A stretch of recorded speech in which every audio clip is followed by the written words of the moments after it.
достар, сіздермен әлем мұржайыптарынан анасы. Достар, әлемде сан мыңдаған көліктер көп. Солардың енді ең жылдам топ 5 көлігіне тоқталып кетсек, бұл тізімде Koenigsegg S автокөлігі 5-ші орынға ойысты. Оның максималды жылдамдығы 394 км/сағат. Бұл 8 қозғалтқышымен жабдықталған көлік. 806 аттың күші бар. Көлік 100 км/сағатты 3,2 секундта жетеді екен.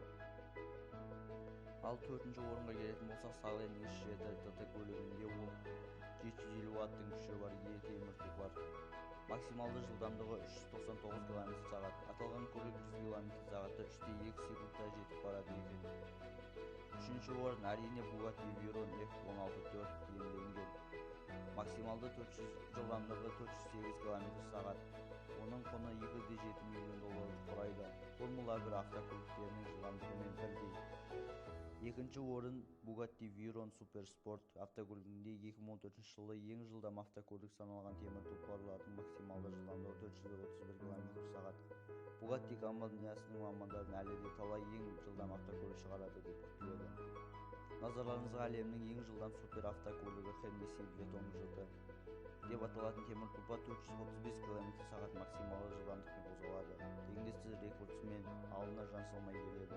Бірақ жылдамдықты арттыруға құштар жандардың бұның да алдын ала көліктерді бастырып жатқанына сеніміміз зор.